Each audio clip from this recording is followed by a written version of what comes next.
Kurā brīdī jūs sapratāt, ka ir izdots aresta orderis? Tiklīdz es kļuvu populāra internetā, es sapratu, es teicu, es esmu cioniste. Viņi publicēja savas adreses, mūsu personas kodi, mūsu mājas adrese, viss, ko vien var iedomāties.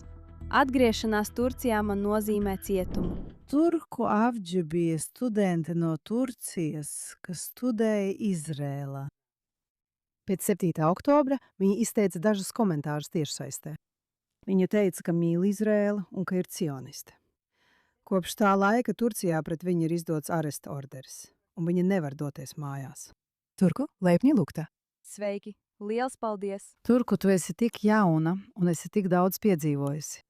Tas ir tik netaisnīgi. Valstī, kurai vajadzēja būt Izraēlas sabiedrotajai, kas kopš Erdoganu laikiem ir no sabiedrotās kļuvusi gandrīz par ienaidnieci. Pastāstiet mums par savu personīgo pieredzi. Kāpēc jūs atbraucāt uz Izraēlu un kas notika? Liels paldies jums! Ir tik daudz, par ko runāt. Es zinu. Pirmkārt, es vēlos jums personīgi pateikties. Tas ir liels gods būt šeit kopā ar jums. Un es domāju, ka varu jūs saukt par savu ebreju māti. Es esmu ļoti, ļoti laimīga, ka tu mani sauc par ebreju māti. Jo, kad mēs satikāmies, jūs par mani neko nezinājāt. Tas bija nejauši. Un jūs vienkārši jautājāt, vai tev ir kur doties šabatā? Nāc tu un tava ģimene. Vienkārši apbrīnojami. Mēs arī tevi mīlam. Tagad mēs tevi esam pieņēmuši savā ģimenē. Turku, mums ļoti patīk, ka tu esi ar mums. Un zini, mums patīk, ka mēs tevi esam pieņēmuši. Bet pastāsti man mazliet par to, ka tu atbrauc šeit. Kāpēc? Kāpēc meitene no Turcijas, kura nav ebrejiete, nonāk Izrēlā, lai studētu? Kas notika? Tātad es uzaugu Turcijā. Es tur uzaugu, un mēs esam tik sekulāri. Un es varu teikt, Turcijas izpratnē mēs esam kreisi noskaņota, progresīva ģimene. Un arī mēs esam patrioti. Ziniet, mēs esam patiešām cieši saistīti ar mūsu sekulāro konstitūciju. Un tas vienmēr bija mūsu galvenais mērķis – aizsargāt mūsu sekulāro konstitūciju Turcijā un aizsargāt Turcijas republiku. Tā viņš īstenoja savu redzējumu. Tā viņš pārveidoja valsti. Tieši tā, tāpēc man vienmēr bija vēlme studēt politiku. Un tad es satiku izrēliešus Izrēlā, bet es uzaugu Kuveitā, jā. Tu domā izrēliešus Turcijā? Jā, un pirms 7. oktobra manā dzimtajā pilsētā bija daudz izrēliešu turistu. Varbūt 90% turistu bija no Izrēlas, un viņi bija brīnišķīgi cilvēki. Brīnišķīgi. Viņi pilnībā mainīja manu dzimtās pilsētas skatījumu uz Izrēlu. Pat tad, kad es biju vidusskolā, mēs klasē spēlējām Merahdam. Un tā es satikos ar viņiem un teicu, ka vēlos studēt ārzemēs, un viņi teica, kāpēc ne Izrēlā. Tajā laikā Šekerā bija konflikts, jā, un šī bija pirmā reize, kad es tevi redzēju. Dievs, es vienmēr esmu klāt konfliktos, kas saistīti ar Jeruzalemi. Jā. Un zini, es uzaugu pro-palestīniešu vidē. Un Turcijā, es domāju, skatītājiem ir jāsaprot, ka Turcijā, atšķirībā no Irānas, Irānā progresīvi cilvēki ir vairāk līdzjūtīgi pret Izrēlu. Viņi vairāk saprot par palestīniešu lietu, kā to izmanto viņu režīms. Bet Turcijā arī progresīvi cilvēki ir pro-palestīnieši. Un tā es uzaugu šādā vidē.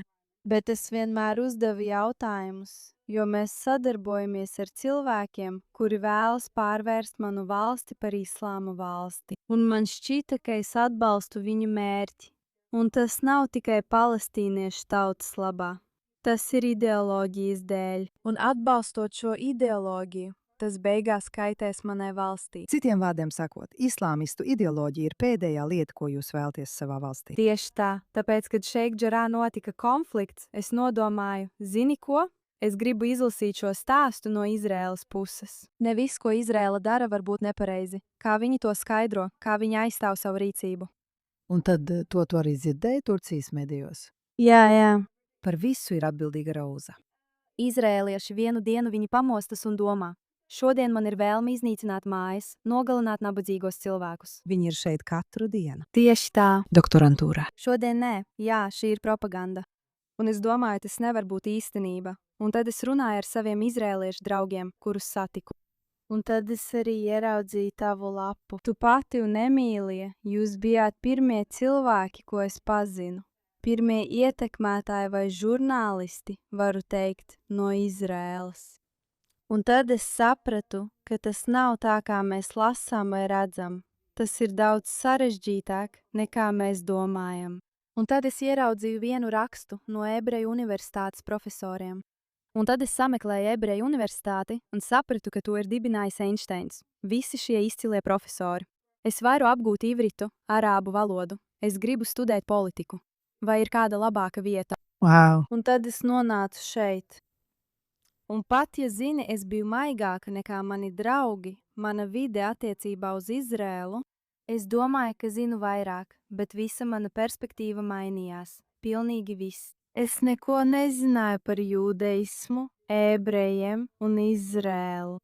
Bet tu biji diezgan drosmīga, ka atstāji savu valsti un devies studēt uz Izrēlu. Tas jau nav tā, ka tu brauktu uz Ņujorku vai kādu zinām vietu vai Parīzi vai Londonu. Tu brauc uz Izrēlu. Tā ir izvēle. Jā, tas tā vienkārši nenotiek tur, saproti? Jā, patiesībā mana mamma gribēja, lai es dodos uz Eiropu. Jā, tas būtu normāli, ko turku students darītu. Jā, bet neviens nebrauc uz Jeruzalemi. Tāpēc es to arī saku, tu atbrauc uz Jeruzalemi. Tas ir diezgan drosmīgi un neparasti. Jā. Kā tavi draugi reaģēja, kad tu pateici, es došos uz Jeruzalemi studēt? Viņi teica, tu tur neatradīsi nevienu draugu. Ebreji draudzēs tikai ar ebrejiem. Un tu neatradīsi nevienu draugu. Tas ir traki. Tur visu laiku ir karš. Un patiesībā tāds arī bija mans priekšstats par Jeruzalemi. Un tu tik un tā atbrauci. Tieši to es arī saku. Ar visu šo negatīvo propagandu un draugiem, kas saka, ka neviens ar tevi nerunās, tev nebūs draugu. Tu tik un tā atbrauci. Kāpēc? Tāpēc, ka es gribēju atbraukt un redzēt ar savām acīm, jā. Tāpēc, ka Turcija kļūs par bīstamu teritoriju, kuru Erdogans pārvērš par islāma, teroristisku, autoritāru valsti. Jā. Un? Man ir jāatbrauc uz tuvajiem austrumiem un jāredz, ar ko mēs saskaramies. Es to nevaru analizēt no Eiropas. Tas ir neticami. Labi, tātad tu ierodies šeit? Kādi ir tavi iespaidi? Zini, es atceros savu pirmo atmiņu Izrēlā. Es nolaidos lidostā un ieraudzīju šos haredu cilvēkus. Un es nodomāju, Dievs, viņi tiešām eksistē. Es biju šokēta. Zini, cik nezinīga es biju, es domāju. Kāpēc lai tu domāt kaut ko citu? Jā, un tad es biju šokēta universitātē pirmajā dienā. Es aizgāju uz nodarbību un ieraudzīju studentus no Ramalas, studentus no Rietumkrasta, ebreju studentus, kristiešus, armēņus. Un tas man bija tik šokējoši, jo studenti no Ramalas, no Rietumkrasta nav Izraēlas kontrolē. Un viņi tomēr viņus pieņēma. Jā, un tas man bija šokējoši. Es nekad nebūtu iedomājusies, ka Izraēla tā rīkotos. Tu biji tāda, wow, te kaut kāds aparteids. Jā, tieši tā, un tie paši studenti protestēja katru nedēļu. Viņi protestē, jā, protams, viņi protestē, labi. Tātad tu ierodies šeit, sāc studēt, integrējies. Jā, it kā tas būtu viegli vai kaut kas tāds. Es domāju, ka mēs esam līdzīgi, turki un izrēlieši. Es angļu valodā. Jā, un izrēlieši mīl Turciju. Jā. Es tev saku, viņi tiešām mīl. Viņi joprojām skatās ziņas. Viņi skatās turku seriālus. Tieši tā, un joprojām. Tas mani šokē, jo visa šī naida un naidīgā attieksme pret Izrēlu no Turcijas puses viņiem nerūp. Viņi joprojām skatās turku seriālus, viņi joprojām klausās turku mūziku. Un tas ir? Es nezinu. Un runājot par turismu, Turcija bija pilna ar izrēliešiem līdz pēdējiem pāris gadiem. Un Stambula bija pārsēšanās punkts. Jā, es esmu bijusi Stambulā 25 reizes, pārsēžoties uz Spāniju. Tas bija galvenais pārsēšanās lidosta. Bet kopš Erdogans būtībā kļuva mums naidīgs, to ir aizstājusi Dubaja. Bet pastāsti mums tagad. Tad tu esi šeit, tu esi integrējusies, tu esi studente, tu piedzīvo tās pašas lietas, ko studenti parasti piedzīvo, īpaši ārvalstu studenti. Kad no Turcijas puses pret tevi sāk izturēties naidīgi? Pēc 7. oktobra. Jā. Es, protams, nevarēju klusēt. Un tad, kad viņi atklāja, ka ir turku meitene, kas veido pro-Izraēlas saturu un aizstāv Izraēlu, viņi sāka rakstīt visādas ziņas par mani. Tātad tu Turcijā kļuvi par ziņu virsrakstu, jo atklāti atbalstīja Izraēlu, dzīvojot šeit. Jā. Kā tas ietekmē tavu ģimeni? Kas notika? Tu pamosties vienu rītu un esi avīzē? Jā, es biju šokēta. Tas nebija tikai avīzē. Es biju vīrāla vairākas dienas. Vīrāla. Kāpēc? Ko tu pateici internetā? Es teicu, ka esmu cioniste un ka Izrēlā jūtos drošāk nekā Eiropā, kas ir fakts. Es domāju, ka cilvēki jūtās tāpat, jā. Neviens to nevar noliegt. Jā. Un viņi ar to netika galā. Viņi pat uzrakstīja, ka man ir dubultpilsonība. Es esmu Izraēlas aizsardzības spēku karavīra. Tieši tā, es saņemu tik daudz naudas, jā. Un tā bija vesela kampaņa pret mani, un nekas no tā nebija patiess. Un tas bija ārpus manas kontroles. Es mēģināju izskaidrot sevi turku valodā, bet, lai ko es teiktu, viņi jau mani ienīda. Mēģināja un apsūdzēja tevi, jā? Mēs runājam par visu mēdīju. Viss valsts mēdīja pret tevi Man ir tikai mans telefons, zini? un pret jaunu sievieti Izrēlā. Tieši tā. Kā tas ietekmē jūsu ģimeni? Mana ģimene, protams, es viņus nostādīju patiešām grūtā situācijā. Viņiem uz kādu laiku nācās pārcelties, jo tika publicētas viņu adreses un cilvēki zvanīja. Viņi publiskoja tavus personas datus. Tieši tā, mūsu personas kodi, mūsu mājas adrese, viss, ko vien var iedomāties. Tur bija arī viņu bildes. Un mana ģimene nekad nav bijusi Izrēlā. Viņi ir tik atšķirīgi no manis. Un viņi ir veci cilvēki. Un, protams, es jutos slikti, un mēs pārstājām runāt. Un joprojām es dzirdu, ka dažreiz cilvēkus vienkārši arestē. Tā kā, vai jūs esat šīs cionistu meitenes vecāki? Ak, Dievs! Un tā, lai viņus pasargātu, mēs nerunājam, un viņi nav laimīgi. Un mans brālis to nevarēja pieņemt, jo viņš teica, tu riskē ar savu dzīvību, tu riskē ar mūsu ģimeni, un tu vairs nevari atgriezties. Un es arī varu saprast viņa skatījumu. Protams, tātad tu upurējies viņu dēļ, ne tikai sevis dēļ. Tieši tā, tas ietekmēja visu manu dzīvi, pilnīgi visu. Viss ir apgriezies kājām gaisā. Turku, kurā brīdī tu saprati, ka pret tevi ir izdots aresta orders? Un kāpēc? Par ko viņi tevi arestē? Par vārda brīvību? Tiklīdz es kļuvu populāri internetā, es sapratu. Jo Turcijā tagad viss notiek tieši tā. Viņiem ir visi šie troļi, tūkstošiem troļu. Troļi? Trosija. Jā, kontroles no iepriekš izveidotajām organizācijām. Un viņi liek kaut kam izplatīties internetā. Un tad tas piesaista cilvēku uzmanību. Un jā. Saņemt āresta orderi. Par ko? Par ko viņi tevi arestē? Labi, tagad. Tas ir par Turcijas prezidenta apvainošanu. Tātad pats direktors ir izdevis arestu orderi Jā, par viņa apvainošanu. Precīzi. Vai Turcijā cilvēkus arestē par runāšanu par Erdoganu? protams. Tātad tā vairs nav brīva demokrātija, kāda tā bija agrāk. Ļaujiet man jums kaut ko pastāstīt. Kad es saņemu šo āresta orderi par Erdogana apvainošanu, turku tautai tas ir tik normāli. It kā viņi to nebūtu darījuši. Viņi nebija tas, ko jūs gaidījāt. Protams, jūs to saņemsiet, tas ir tik normāli. Bet, kad es to pastāstu jums vai kādam no Eiropas, no Izraēlas, viņi ir šokā. Tāpēc tas Izrēlā kļuva par tik lielu notikumu. Bet Turcija kādreiz arī tāda bija. Jā, Pirms Erdogana bija vārda brīvība. Vai es kļūdos? Jā, preses brīvība. tā nebija. Kad es biju bērns, nē, tā vispār nebija. Mums bija visas šīs televīzijas programmas. Viņi kritizēja premjerministrus, prezidentus, tiešām ļoti skarbā veidā. Bet tagad nē, tas ir gandrīz neiespējami.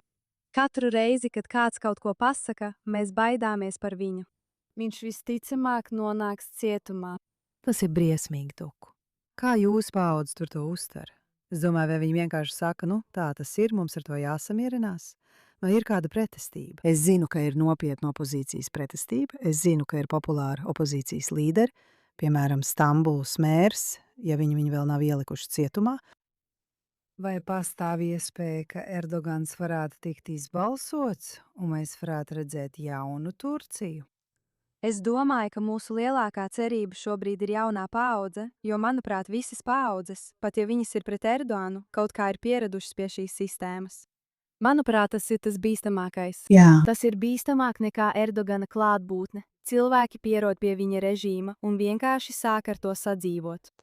Bet jaunā paudze to nepieņem. Un tieši tāpēc visi opozīcijas līderi, visi mēri ir cietumā, jo viņš zina, ka, ja notiktu vēlēšanas, viņš zaudētu.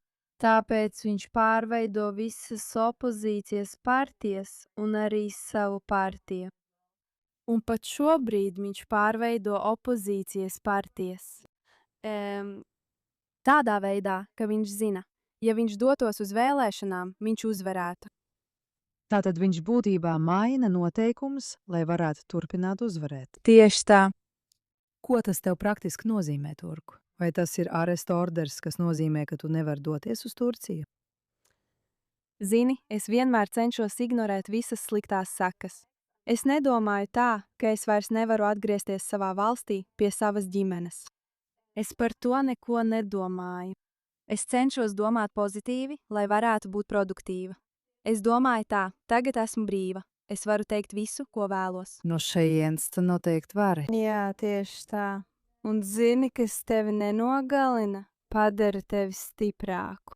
Un es gribu domāt, ka šī ir iespēja, ko man devis Dievs, un man tā jāizmanto, lai sasniegtu kaut ko lielu.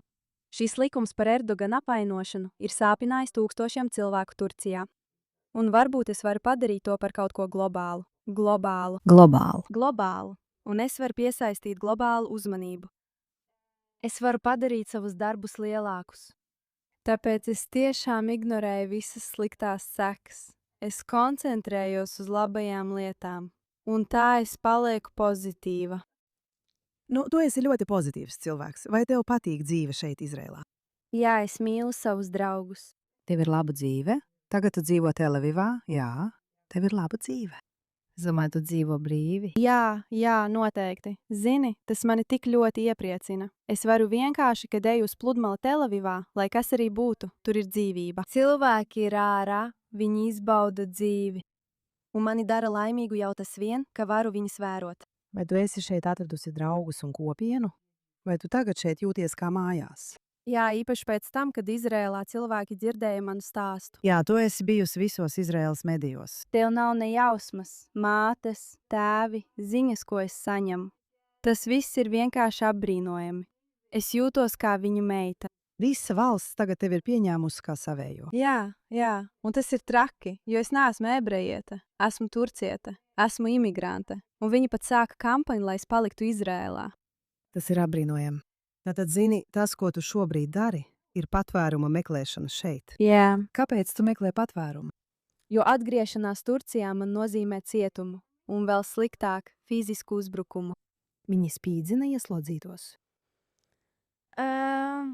Pat ja tie nav policisti, paši ieslodzītie. Ak, Dievs. Un tā viņi zinātu tavu stāstu. Tātad tava dzīvība būtībā ir apdraudēta. Jā, patiesībā nopietnas briesmas. Tātad tu esi pieprasījusi patvērumu, cerams, ka tu saņemsi patvērumu. Un tu veidosi savu dzīvi šeit? Jā, cerams, es esmu ceļā. Nu, cerams, ka tev izdosies. Un pašlaik vai tu vari vismaz ar savu Turcijas pasi doties uz citām vietām, ja tu neatgriezies Turcijā? Tagad nē, jo es joprojām esmu procesā. Tu esi procesā, labi, bet gal galā tu varēsi. Arī par to es neesmu pārliecināta, vai varēšu vēlreiz izmantot savu Turcijas pasi, jo, ja es izmantotu savu Turcijas pasi un dotos uz citu valsti, Es varētu nonākt zem viņa jurisdikcijas, jo viņiem varētu būt izdošanas līgums. jā, Tātad jūs cilvēki nezināt. Viņi to varētu izdarīt. citādi mani uzaicināja uz dažādām konferencēm Miami un Brazīlijā, tik daudzās vietās. Bet šobrīd es teicu, ka nevaru ierasties. Man ir jāapmetas. Es domāju, ka tu rīkojies gudri. Un ja tu saņemsi patvērumu, cerams, tev drīz būs Izraēlas pase. Un tad tu būsi pilntiesīga Izraēlas pilsone. Tu vari darīt, ko vien vēlies. Bet vispirms es vēlos nopelnīt tiesības būt par Izraēlas pilsoni. Tu vēlies? Es vēlos nopelnīt tiesības būt mīlētai. Nu, es domāju, Turku nedaudzi cilvēki ir piedzīvojuši to, ko tu esi piedzīvojusi. Ka tu esi atbalstījusi Izraēlas tautu un ebreju tautu. Un tam ir bijusi personiska cena par atbalstu ebreju tautai un izrēliešiem. Kāpēc es nedomāju, ka kāds cits to ir pelnījis vairāk nekā tu, dārga? Liels paldies! Tiešām nē, paldies. Un vēl pie tam es zinu, ka tu dari brīnišķīgu darbu pētniecībā. Jā. Varbūt pastāst mums mazliet par to, ko tu dari, kā arī par to, kā pabeidz savas studijas. Tu strādā dažos ļoti svarīgos domnīcās. Jā, es strādāju dažās, bet tagad esmu Jeruzalemes lietišķo politiku centrā. Un būtībā mēs strādājam, lai vairāk valstu atzītu Jeruzalemi par Izraēlas galvaspilsētu, kā arī ar radikāliem aktīvistiem Jeruzalemē no citām valstīm. Jā, Katāra, Turcija. jā. Un tas ir svarīgi, jo mūsu nodokļu nauda tiek novirzīta šīm aktivitātēm. Jā, Un es domāju, ka tas arī ir turku tautas jautājums. jā. Jo tieši šeit nonāk viņu nauda, kad viņi cieš no smagas ekonomiskās situācijas. Nu, ir daudz, tev ir taisnība. Kad es biju mēra vietniece, mēs sapratām, ka Austrum Jeruzalemē ir ļoti negatīva Turcijas ietekme. Radikalizācija, stipendiju piešķiršana vai sūtītu bērnus uz radikālām universitātēm. Un jūs vēlaties, lai Turcijas iedzīvotājs zina, ka tieši šeit nonāk viņa nodokļu nauda. Tieši tā, jā. Vai Turcijas mēdīji jūs joprojām aicina uz intervijām? Vai arī tagad viņi jūs arī boikotē? Es domāju, ka viņi baidās to darīt. Jo pēdējo reizi, kad mani uzaicināja, gan televīzija, gan pati vadītāja samaksāja augstu cenu. Ak, tikai par to, ka intervēju jūs. Jā, un es teicu pavisam parastas lietas, piemēram, cik daudz laika mēs pavadījām patvērtnēs. Un vienreiz es teicu, ka šodien mums nebija nevienas sirēnas. Bija kluss, un tiešām bija kluss. Un viņi teica, viņa melo. Kāpēc jūs dodat viņai vārdu? Tel-Aviva ir iznīcināta. Un vai Turcijai ir cerība? Es domāju, ka mums ir jātic. Un jo Izrēlā, manuprāt, izpratne ir tāda, ka nākamā valsts, liela valsts, strateģiski svarīga valsts, ar kuru mums būs liela problēma pēc Irānas, cerams, kad viņi beidzot kritīs, ir Turcija. Jā. Zini ko? Kamēr Trumps ir pie varas, es neredzu, ka būs problēma. Bet Trumps nebūs pie varas mūžīgi. Palikuši vēl 2,5–3 gadi. Jā, un tagad turku cilvēki būs dusmīgi uz mani, bet galu galā Erdogans vēlas kļūt par musulmaņu pasaules līderi.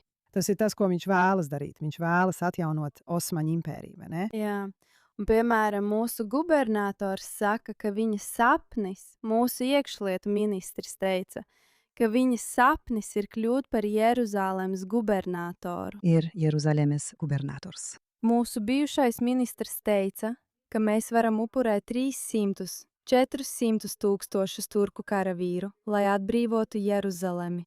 Pasaki man, vai Izraēla ir bīstama, vai arī šie ministri ir bīstami Turcijai?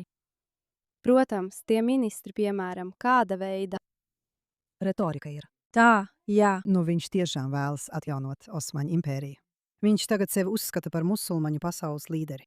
Tāpēc viņš ir bīstams. Bet kurš viņu atzīs par musulmaņu līderi? Nē, viņi visi nostāsies Saudarābijas pusē. Saudarābija viņam to vienkārši neatļaus paņemt. Viņš ir maldināts, es tev arī saku. Arī palestīnieši. Viņi mūs negribēja pirms 100 gadiem. Viņi izvēlējās sadarboties ar kristīgo Britu armiju pret musulmaņu turku Osmaņu armiju. Viņi mūs negribēja. Viņiem tas ir jāzina. Viņiem jāpārtrauc izplatīt melus, ka viņi dzīvoja mierā Osmaņu armijas laikā. Nē, viņi mūs tik ļoti negribēja. Viņi padarīja tūkstošiem turku karavīru akus. Viņi spīdzināja, un mēs šeit zaudējām karu. Viņi izdzina mūs no šejienes. Un tad viņi zaudēja karu pret ebrejiem. Un tomēr, kāpēc tam vajadzētu būt manai problēmai? Kāpēc tam vajadzētu apdraudēt manu valsti, manus karavīrus pēc 100 gadu? Mums nav nekā, ko ar Izraēlu nevarētu atrisināt ar diplomātiju. Mēs varam par visu runāt. Mēs varam, jūs joprojām varat kritizēt Izraēlas valdību. Jā. Bet mums nav iemesla būt naidīgiem vienam pret otru. Nav iemesla. Pilnīgi noteikti nē. Izņemot to, kā tu teici, viņš vēlas kļūt par musulmaņu pasaules līderi. Un acīm redzot, uzbrukt agrīnai ebreju valstī ir viens no veidiem, kā to panākt. Un radikalizētā Turcija. Tā Irāna radikalizējās, izmantojot palestīniešu lietu. Izraēla ir mūsu ienaidnieks. Amerika ir mūsu ienaidnieks. Mums jāiegulda militārajā jomā. Mums ir jākarojas. Mums jāatbalsta starpnieku spēkus, tāpat kā mēs tagad atbalstām Hamas. Un galu galā mūsu cilvēki cieš šīs ekonomikas dēļ. Un mēs joprojām cenšamies veltīt resursus draudam, kas nemaz neeksistē. Jā, ko viņi ir izdomājuši. Būtībā spoki, ko viņi ir izdomājuši. Tuku vai lielākā daļa tavu draugu joprojām ir sekulāri? Vai tava kopiena, tavu vecāku kopiena? Vai tu redzi pārmaiņas? Vai jaunā paudze kļūst radikālāka, reliģiozāka? Vai arī tas ir tikai vadībā, bet cilvēki joprojām paliek sekulāri? Nē, mana kopiena vienmēr paliks sekulāra. Un arī, ko es redzu, jaunā paudze, nē, viņus nav viegli radikalizēt. Ak, wow! Jā. Viņi redz ārpasauli un ļoti cenšas. Viņi būvē visas šīs reliģiskās skolas un maksā tik daudz tiem studentiem. Viņi iegulda šajos studentos. Bet joprojām viņi nevar pārvilināt jauno paudzi. Tu saki, ka turku tautas daba joprojām ir liberāla un sekulāra. Jo mēs vēlamies būt turku nācija. Mēs neesam arabi, mēs esam turki. Jā. Un mēs esam patiesi saistīti ar mūsu sekulāro konstitūciju, Ataturka principiem. Jā. Tas ir kaut kas, pie kā mēs turamies. Un zini ko? Es domāju, ka Erdogans vēl ilgi nemainīs sekulāro konstitūciju. Vienkārši praktiski, vienkārši. Cenšoties mainīt veidu, kā cilvēki dzīvo. Jā, bet attiecībā uz konstitūciju, jo, ja viņš mainīs konstitūciju, būs milzīga revolūcija. Jā, un tomēr es dzirdēju, ka tikai 13% iedzīvotāju vēlas nesekulāru konstitūciju. Pārējie joprojām vēlas sekulāru konstitūciju. Jā, Tas ir kā viens no valsts pamatprincipiem. To Ataturks arī spēja panākt. tieši tā. Es tiešām ceru, ka uzvarēs tie cilvēki, kuri vēlas saglabāt šo konstitūciju, un ka nākotnē viņi iegūs līderus, labākus līderus, kādus viņi ir pelnījuši. Nevis kādu, kurš bez iemesla vedīs viņu valsti karā un naidā. Jā, tieši tā. Nu, Turku, tu savukārt esi drosmīga sieviete. Un mēs esam tik pateicīgi, ka tu esi šeit, ka tu esi iestājusies par mums, ka tu esi samaksājusi šo personīgo cenu. Un es ceru, ka šī cena ar katru gadu kļūs mazāka un ka viņa aizmirs par tavu arestēšanu. Brīnišķīga, jauna, inteliģenta sieviete. Viņa nodarbojas ar īstām problēmām, nevis ar šo muļķību. Un lai tu ļoti drīz kļūtu par izrēlieti. Paldies! Liels paldies! Paldies!